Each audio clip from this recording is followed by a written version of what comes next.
본문은 굉장히 급박한 상황을 잘 보여주고 있는데요. 한번 보도록 하겠습니다. 요나단은 소년을 데리고 다윗을 만나기 그 들판으로 나아갔고 요나단이 이제 그 소년에게 말했습니다. 그런데 이 요나단이 이 소년에게 말하지만 사실상 이 요나단의 말은 누구를 향하냐면 다윗을 향하고 있겠죠. 자, 어쨌든 다윗에게 하고 싶은 말을 요나단은 이 소년에게 대신 한다라고 우리가 생각을 하면 됩니다. 자, 달려가서 내가 쏘는 화살들을 찾아오너라라고 한 다음에 찾아오라라고 얘기를 하면서도 아직 쏘진 않았죠. 소년이 달려가자 요나단은 소년이 머리 위로 화살을 쏘았습니다. 그 진행 방향으로 쏘았죠. 소년이 화살이 떨어진 곳을 다 다를 즈음에 요나단은 뒤에서 소리를 질렀습니다. 화살이 네 앞에 있지 않느냐 라고 이렇게 얘기를 합니다. 다윗과 약속했었을 때 그때 당시에 이 말을 얘기를 하겠다라고 얘기한 건 아니에요. 그런데 얘기를 합니다. 소송되지 말고 빨리 달려가거라라고 굉장히 급박하게 요나단이 이야기를 하고 있다라는 것은 요나단이 사울의 그 마음을 심중을 지금 굉장히 전하고 있는 그런 모습을 보게 되는 것이죠. 계속 소리 지르면서 소송되지 말고 빨리 달려가거라라고 요나단은 다윗에게 말을 하고 있습니다. 근데 소년은 이 모든 것을 전혀 알지 못했습니다. 왜일까요? 왜냐하면 소년은 당연히 이 언약을 모르고 있기 때문이죠. 이 소년이 어리석은 건 아니에요. 단지 다윗과 요나단 사이의 언약을 알지 못하고 있기 때문입니다. 해석에 따라 좀 다를 수가 있겠지만 이런 생각을 해보게 됐어요. 언약이라고 하는 것, 언약이라고 하는 것은 언약하고 언약을 맺게 되는 이 두 사람 가운데 이 두 사람만이 이 언약이 무엇인지를 알 수 있는 것이죠. 우리가 하나님의 언약을 알기를 원한다면, 그렇다면 하나님께서 우리에게 하시는 그 언약을 알아야 하나님의 언약이 무엇인지 식별할 수가 있겠죠.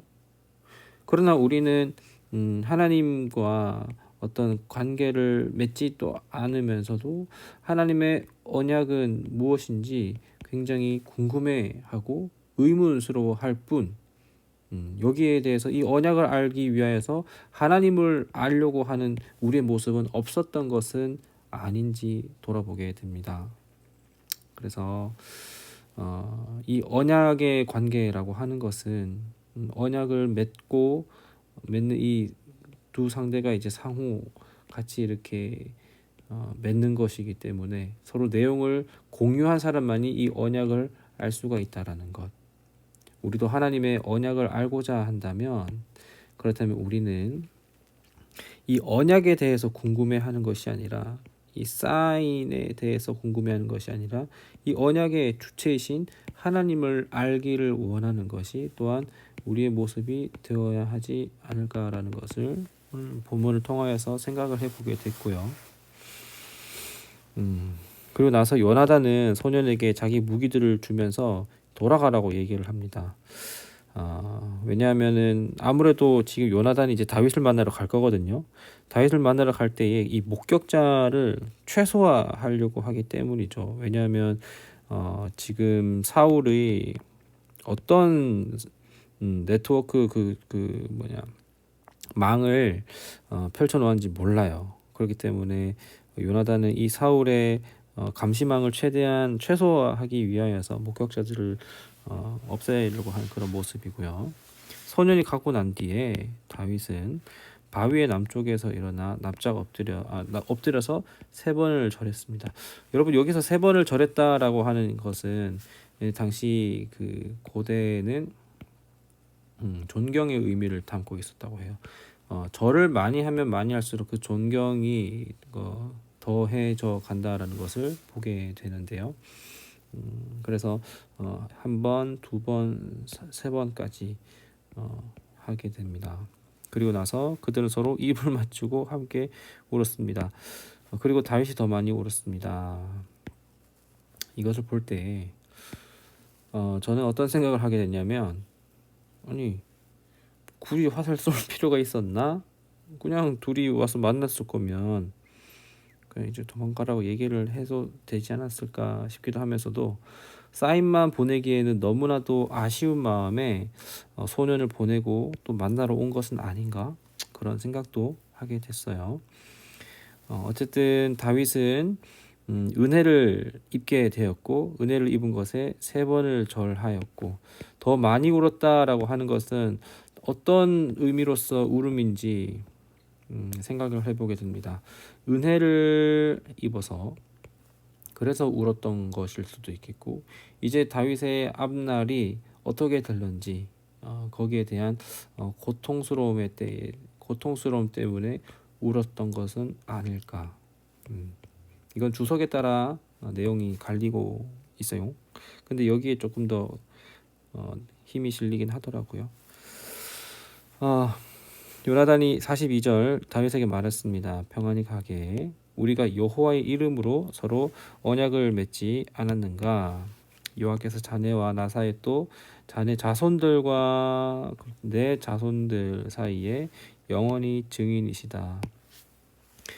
이 언약이라는 거 하는 것은, 이 약속이라고 하는 것은 단순히 어떤 구두의 계약, 언약, 약속이 아니라 그 사이에 보증할 만한 무엇인가 두고 하는 것이 보통 우리의 어떤 계약이기도 하고 언약이기도 하고 서약이기도 하죠. 그것이 때로는 사랑하는 사람과의 관계에서는 반지 같은 것들이 되기도 하고, 그리고 이제 거래하는 사람들 같은 경우에는 계약서가 되기도 하고 보증금이 되기도 하겠죠. 다윗과 요나단 사이에는 그 보증과 증인이 바로 여호와 하나님이시기 때문에 변하지 않는 신실한 언약이 됩니다. 그리고 나서 다윗은 길을 떠났고 요나단은 성으로 돌아오게 됩니다. 이 길을 떠났고 요나단 성으로 돌아오게 된 이후에 이야기는 어떻게 될지 궁금증을 나타내는 그런 장면이라고 생각을 해요. 이제 21장부터는 어떤 일이 벌어질지 또 함께 살펴보기를 바라며, 오늘 이 말씀을 통해 우리가 조금 더 묵상을 해 보시기 바랍니다. 그리고 이 언약에 대해서 조금 더 생각을 할 수 있다면, 언약은 상당히 미래지향적이죠. 그러면서도 과거를 생각하게 합니다. 그래서 이 언약이라고 하는 것은 현재와 과거와 미래를 다 담고 있는 아주 중요한 것이기도 합니다. 언약에 대해서 좀 많이 생각해 보게 되는 그런 오늘의 본문이었습니다. 묵상 화이팅!